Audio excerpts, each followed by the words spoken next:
የኢትዮጵያ ኢኮኖሚ እስከሚስተካከል ድረስ የኢትዮጵያ ስደተኛ መቼም ሊቢያም ይሄዳል፣ ሳውዲ አረቢያም ይሄዳል፣ የትም ይሄዳል፣ ወንዝም ላይ ይገባል፣ ከፈለገ ገመድ ላይ ይገባል። ኑሮ ካልተስተካከለለን ማለት ነው። ለምን ይሄዳል ሰው አይባልም። ርስቁን ይፈልጋል ሰው እየሄደ ግን የመላ ያሉ አረመኔዎች ማለት ነው። እንዴት ነው ወንድሙ ላይ አሺሽ አሸክሞ የሳውዲ አረቢያ መንግስት እንደማይፈቅድ እያወቁ ገና ለገና ማለት ነው ከነሱ ትርፍ የሚያገኙትን አንድ ብር ቢጎላቸው እኮ አይለቁም። የሳውዲ አረቢያ ደላላዎች፣ የየመን ደላላዎች ማለት ነው የመን ላይ ተቀምጠው አበሻዎችን ኢትዮጵያውያንን የሚሸጡ ደላላዎች አንድ ብር ቢጎልባቸው እኮ አይለቋቸውም እኮ ብር ከፍሎ አብዱልጋዊ ጅኒ ምናምን እያሉ ስንት ብር የደሃ እናትን እየደወሉ እየጨቀጨቁ እያስከፈሉ ከዛ በኋላ ደግሞ የምን አሺሽ አደራ መስጠት ነው።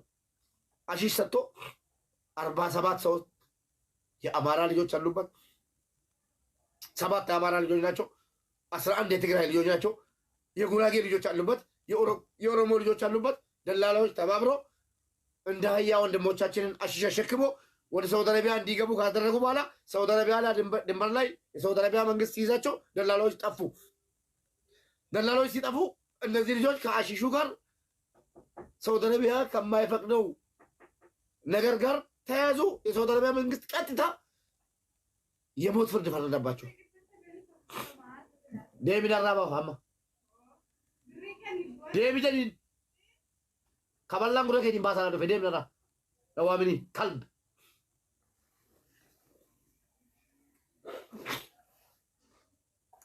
አሺሽ አሸክሞ ወንድሞቻችን ያዝበላቸው። ይኸው ትናንትና 2 ልጆች ተሰቀሉ። 45ቱ ደግሞ ድምፅ ሁኑልን እያሉ ነው። የኢትዮጵያ ብሔር ብሔረሰቦች በእናታችሁ ድምፅ ሁኑልን፣ አድኑን፣ የሞት ፍርዱ ቀርቶ እድሜ ልክ እስራት ይሁንልን እያሉ ነው ማለት ነው። ምንም በማያውቁት ወላሂ ብዬ ነው የምምለው። የሳውዲ አረቢያ የሚሄድ ስደተኛ አይደለም አሺሽ ሲጋራ አይሸከምም፣ ሲጋራ አይሸከሙም። እመኑኝ። ወደ ሳውዲ አረቢያ የሚሄዱ ወንድሞቻችን ምስኪኖች ርዝቃቸውን ፍለጋ እንጂ አይደለም አሺሽ ለመሸከም ሲጋራ አይሸከሙም አልኳችሁ። ራሳቸው ህይወታቸውን ጠልቶ ያን ባህር ከተሻገሩ በኋላ እብድ ሆነው ነው እየሄዱ ያሉት። ደላላዎች አሺሽ አሸክሙ እንዲታረዱ አደረጉ። ስለዛ ሁላችንም ወጥተን ድምፅ ከሆንላቸው ለአላህ ብለን ማለት ነው ለፈጠረን ብለን ምስኪን ልጆችን ለእናቶቻቸው ለአባቶቻቸው ቢያንስ የሞት ፍርዱ ተቀይሮ እድሜ ልክ እንዲደረግላቸው ማድረግ እንችላለን። አላህን ፍሩ ማለት ነው። ሁላችሁም ቪዲዮም ሰርቻለሁ፣ ለቅቄያለሁ። ተንበርክኬ ተማጽኛችሁ ዱዊት አድርጉልኝ፣ ሼር አድርጉልኝ። አሁንም ደግሞ እየገባችሁ በኢትዮጵያ ብሔር ብሔረሰቦች ቋንቋ ድምፅ ሁኑላቸው። ኦቦሌወን ኬኛ ከሰቱ ጆሌ ኦሮሞ ረጫላን ስለ ረቢ ዳማሰ ጆሌ ኬኛ ኒቤቱ ደላላን ሽፍታን የመን keessa taa'ee manneeffate biyya abbaan qabne sana keessa taa'ee obboleewwan keenya gara Saudi Arabiyaa deemuudha waan qaban gurguratanii ilmaan hiyyeessaa ijoollee Saudi Arabiyaa deemtu baharaan lubbuusii baqa kanaa manna jettee lubbuusii qabsiiftee deemti. Erga bishaan ceetee dhattee Yemanitti haadha galfattee bishaan qabbanaa dhuddee gara Saudi Arabiyaa deemuudha yeroo siin kaatu maal godhanii ashiishii fi meeshaalee mootummaan Saudi Arabiyaa dhorgu hunda obbolaa keenya baachisaniiti gara Saudi Arabiyaatti ergan. Sana booda ijoolleen kun daangaa irratti qabamanii ashiishiin akka waan kan jaraa ta'etti shaanxaa wajjin jechuudha. Murteen du'aatti faradamee kaleessa namni 2 biraa ajjeefamee warri kaan immoo kunoo ta'anii finyoo eeggataa jiru jechuudha qalamudha. Namoota 45 kana baraaruun ni dandeenya. Yoo waliin taanee iyyinaan amma aangoota wallaahi billaahi amma namni itti bilbilaan waliin hin jiru.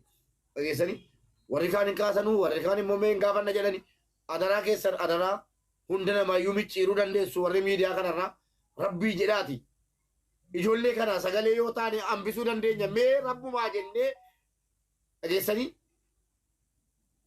namni ilmoo namaa tokko du'arraa hambise akka nama biyya lafaarra jiru guutuu hambiseeti jedhame mee boo'aa gangaladhaa viidiyoo hojjedhaati ijoollee kanaaf akka jarri hafanu irratti hojjedhaa rabbiin biraa argattu mee sababaa ta'anume iyyi keenya dhageessanii iyyi keenya ijoollee kana hambisuu ni danda'a dhibbaan dhibbatti danda'a. Adaraa rabbii sababa haa taanu ijoollee kana afiitu ijoollee kanaati miti boo'u qullaa kee deemuu yoo ta'e qullaa kee deemiti obbolaa keenya kana akka sagaleen jalaa dhaga'amu godhaa jabaadhaa tattamaan har'a nama meeqa qalameen beekuwan kaleessa garuu namni lama ajjeefameera jedhan wanni kun qabatama kijibaa miti dhugaa malee qabadheen dhufuwan dhugaa isaa amman bareekee wannichi dhuguma naa jiraan jedhama qoonsilaan jiddaa ni beeka jedhan dhaqee intarvii godheeraa jedhan erga qoonsilaan jiddaa beekee yoo eeyyine mootummaan Itoophiyaan nagaa jechuudha rabbii jedhaati obbolaa koo bakka jirtanu namoota viidiyoo kana hojjetu laayikii godhaa fi sheer godhaa fi jajjabeessaanii bakka jirtanu adara ajandaa tiktookii kana jijjiirame ajandaa tiktookii kana obbolaa keenya kana baraaruudhaan jijjiiru rabbiin biraa arganna namni nama tokko yoo hambise sababa ta'ee hambise akka nama biyya lafarraa hambiseeti namni zambii qabdu namni badii qabdu namni rabbiin araaramuu barbaadde ijoollee kana hambisuu irratti hojjedhaa islaamaa kiristaanaan utuu waliin qoodin jechuudha ummataan garagaleeraan ol galaatu dubbadhaa warri irraa beektan torba torba barreeffadhaa warri waa ijoollee kanaa beektan qottaa ol galaa bannaataa አደራ ረቢ ሼር ጎዳ ስለነዚህ ልጆች የሰማችሁ አማርኛ ተናጋሪም ትግረኛም ተናጋሪም ዘመድ ካለክ ናና ግባና አልቅሰም ቢሆን ከፈለክ ራቁቴን ቁመ እነዚህ ልጆች ማትረፍ አለብን እነዚህ ልጆች እንደ ሃይማኖታችን እንደ እስላም ሃይማኖት ያንድን ሰው ነፍስ ያተረፈ እዚህ ዓለም ላይ ያለውን ህዝብ እንዳተረፈ ነው መቆጥሮ ብሏል ፈጣሪያችን እስላም የሆናችሁ በተለይ ማለት ነው እነዚህ ልጆች እንዲተርፉ ከፈለጉ ክርስቲያን ሁኑ ከፈለጉ ወንድማችን ይሁን በቃ ኢትዮጵያዊ ናቸው የሰው ልጅ ናቸው ድምጽ ከሆን ማትረፍ እንችላለን እመኑኝ አብረን ድምጽ ከሆን ዛሬ ካደርንበት ነገ ይሰማል ድምጻችን እየተቀዳ ወደ ቲክቶክ ወደ ፌስቡክ ይሄዳል ወደ ቲክቶክ ይተሰራጫል ወደ ሚዲያው ከሞላ የሳውዲ አረቢያ መንግስትና የኢትዮጵያ መንግስት ተነጋግሮ እነዚህ ልጆች ሌላ ቢቀር የእድሜ ልክ ፍርደኝ እስረኛ እንዲሆኑልን እንፈልጋለን ለምን ሳውዲ አረቢያ የሄዱ ናቸው ስለ ሳውዲ አረቢያ የሚያውቁት ማለት ነው ገባችሁ ምንም በማያውቁት ጦስ ምንም በማያውቁት ደላላ የሚባለው ሌባ የሌባ ልጅ የመላይ ቁጭ ብሎ ወንድሞቻችንን ለማስፈጀት አሽሸክሞ ወደ ሳውዲ አረቢያ ስላላከ ብቻ ሊታረዱ ነው በእናታችሁ በፈጣሪ ማጸናችኋለሁ ወንድሞቻችሁ ናቸው ኢትዮጵያዊ ናቸው የትግራይ ልጆች አሉ እስኪ የምታውቋቸው የነዚህን ልጆች የምታውቁ 7 ቁጥር ጻፉና ግቡ ተናገሩ እኔ ጭንቅላቴ ወላሂ ላብድ ነው ወይኔ ሼር ጎዳ በእናታችሁ ስለነዚህ ልጆች ናጅራን ላይ ታስሮ ስላሉ 47 ኢትዮጵያውያን የሞት ፍርድ ስለተፈረደባቸው የምታውቁ የኢትዮጵያ ብሔረሰቦች እየገባችሁ ድምጽ ሁኑላቸው በእናታችሁ ያሳዝናል ወላሂ አይደለም አልቅሰን ኧረ ሙተንም ቢሆን 47 ሰው እናተርፋለን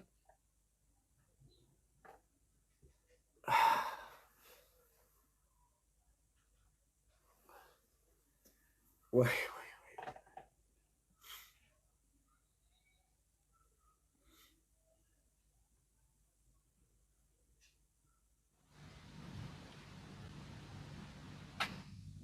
ጌመር የተባለን እያዘጋችሁ አምጡልን በእናታችሁ ጌመር የተባለ የኢትዮጵያ ብሔር ብሔረሰቦች በእናታችሁ ማጸናችሁ ዛሬ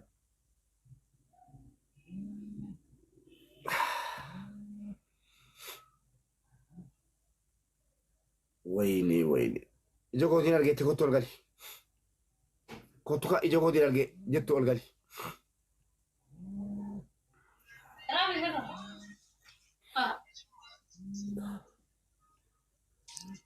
ወይ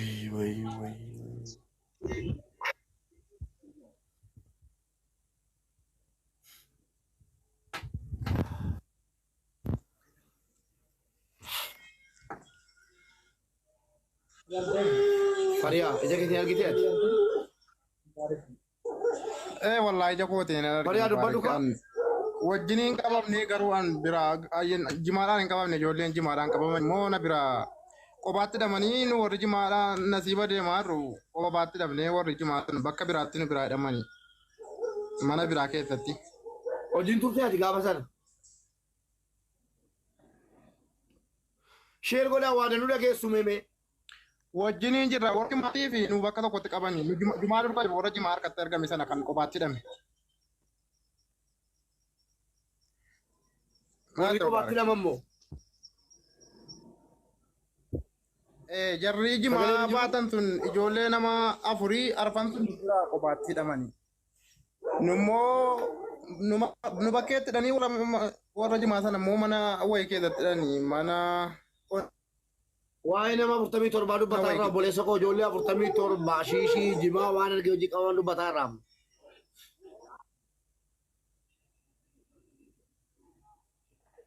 Hubattee taree biroo. eegaa jarri kun insanumaan qabamanii kan warruma jimaa sanaan qabamedha. Nan sitti maatu.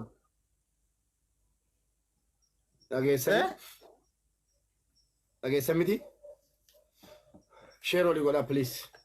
Sheeroo dhigodhaa mimee nama qabatamaan ijoollee naa jiraanitti qabamtee jirtu ijoollee 47 firri yoo jiraattan kottaa ol galaa iyyaa. Dhageessanii firoonni yoo jiraattan zamadoች ካላችሁ መጣችሁ ገብታችሁ አይደለም ማልቀስ ተንከባል ለምናን ዘመዶች ካላችሁ ግቡ።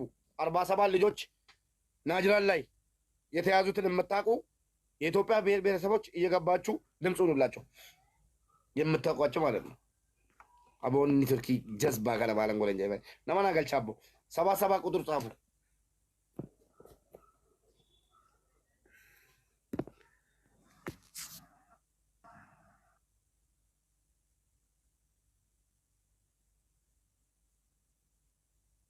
ወረቶል በገፈገ በሬሱ ሜና ገልቻባ እናታችሁ ኔትወርኪ አይ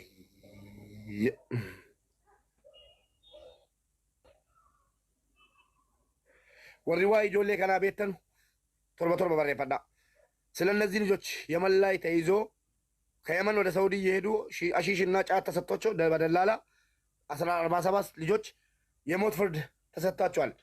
ስለነዚህ ዜና የምታውቁ ወይ ዘመዶች ካላችሁ ግቡና ድምፁ ነው። ጫት ተሰጥቷቸው አቦኔ ቱርኪን ቀቡ ማል እንደ ነገር ዱበዱ ነው ገልቴ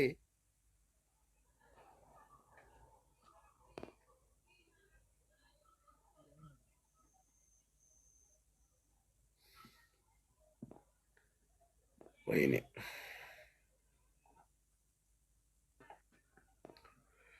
حرام والله حرام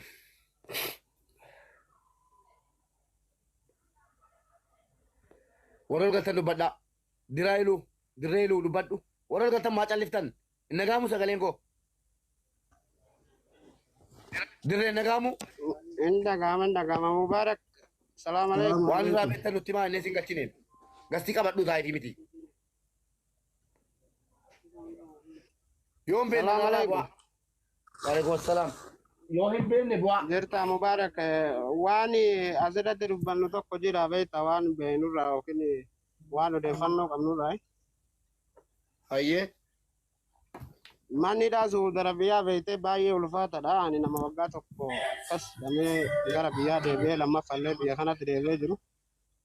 اوكي odeeffannoo malee waa'ee jara kanaan beektu miti Waa'ee jara kanaas beekta amma mannidhaa kun warra maan addaatiin yookiin meeshaa ashiishatiin yookiin immoo jimaa wajjin sijaaraa wajjin hoolotaa fi horii osoo oofu warra qabame qadiyaa jedhanii addatti dhamaa beekta. obboleesso Amma immoo warra waa'ee jara jara kanaa kana beekuu deeman jara waa'ee kana jara kana akkamitti jara kana immootu xaaxaaq miidiyaadhaan hordofsiisuu ni dandeessanii jechuu kiyya beektaa tamma sagalee osoo gootee xaaxaaq miidiyaa biraan osoo geette ni hordofanii jechuu kiyya. ايه مبارك waa'ee jara kanaa okii firra keessaa namni qabdanu jenne la namni firra qabdan مبارك yeroo takka si dubbisa waa'ee ijoollee kanaatiif yeroo hedduu sitti na ergatanii si barbaadaan ture isaan keessaa tokko obboleessa kiyya kana wajjin dadde si barbaadan ture namallee sitti ergee nama si wajji wal qunnamu akka har'aatti caarraan harkanne gaaf tokko geemii nama wayii jira bakka sanitti mul'attee si jala seenee eegguun siin dubbisa jiru ati baatee qottee keessalleen tiktook kee kana jalalleedhaan laaluu dandeessa baatii afran irraa sanboodaatilleen biyya deemuu eegaltee achumaan hin dhiise. Ijoolleen kun sagaleen isaanirraa waraabee akka Mubaarakitti erguuf irraa waraabee sagalee baay'ee ture bilbila kiyya keessa guyyaa guyyaan naa bilbilanii sagalee isaanirraa waraaba. Namni natti sagalee erguu ture Ali Abdallaa Jaama. Mucaan ijoollee Harargeeti warra murtee du'aa kana eegatu keessaa tokkos Kaalid Jaama ijoollee Calanqooti. Ijoolleen kun lamaan wal taraadhaan hedduudha. Hanga amma mucaa irra sagalee isaa ol beetetti anatti sagalee ergachuu tura. Sagalee isaanii tokko tokkoon bilbila kiyya keessa ture. Dhihingidda wahii bilbila kana keessa haqeen jira. Ammallee dabree yeroo isaan naa bilbilatti yoo na dubbista ta'e tarii boru naa dawwaluu danda'u pilis na dubbisi. Ijoollee sansiin dubbisiisa. Yoo murtummaan du'aa sun silaa eeggasuu jiranii numa du'an ta'a. Haroorri isaan mubetti himanna ja'anii asliillee maqaa dhawatanii namoota asirratti beekamtii qaban sagalee namaaf ta'an kan hundi haa isaan natti waywaatiniif hin jiru haa angilleen keessaan dhaqee ittiin barreessin hin jiru. Wallaahi yoo maduuti isaanii du'ateellee haroorsitti himannaa san haa galmuma isaaniitiin gahatanii pilis na dubbisi ni dawwalanii bilbila isaanii amma kennuu hin danda'a. Garuu bilbila mana hidhaa keessatti akka bilbilamu karaa ittiin dawwalan namni beeku jira. Namni beeku as keessa ana sirraa isaanitti dawwaluun hin dadhabe yeroo hedduu arrallee mokoreen dadhabe. Boru yoo isaan dawwalan pilis sitti dawwala sagaleellee raawwabeessi fida. Mee murteen kun akkamitti murtaa'e meenuu himi? Murteen waan namni guyyaa keessaa jahu miti. Anamma obboleessi kiyya murtee waggaa 17 fudhatee.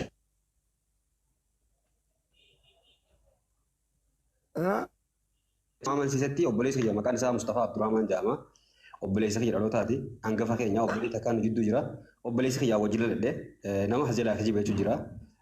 Obboleessa kiyya haa wajjin ladhee maqaan isaa Mustafaa Abdurrahman jedhama. Inni hangafa kiyya. Inni murteen isaa waggaa 7tti murame. Wanni inni qabameen baaluma nama sammuu namaa hojjechuu kajaanii kana hashiishuma kanaan qabame. Ijoolleen ammoo isa bira jiran mana takka keessatti yoo xiqqaate waggaa arra waggaa lamaffaa fixuuf deemna. Waggaa lamaffaa eegallee jira walakkaa isaati amma. Soomanni dabre koo waggaa lamaan dabree wanni ta'a ijoolleen sun kana dubbisuu eegalan. Ali Abdallaa fi Khaalid. Obboleettiin Khaalid as keessa jirti. Biyya kana keessatti yeroo hedduu wal dubbisnallee namaa sinallee ta'an kan nafti danda'u. Ijoolleen murteen isaanii jalqabumaa murtee qalma itti muran. Obboleessi kiyya kun ammoo anuu yaaduu turre. Ijoollee nama qalma qabuu fi nama haa wal biratti hidhanii jeenillee yaaduu ture. Murteen isaa waggaa 17. Murteen obboleessa kiyyaa waggaa 17 ijoolleen ammoo qalmi itti murtaa'e kun nama 47 kun walakkaan ijoollee sanii gara nama 24 moo akkas isaa wajjin mana tokko keessa turan. Mana hidhaa naa jiraan turan. Mana hidhaa naa jiraan ta'uu dhageera. Nee, que sagalee bilbila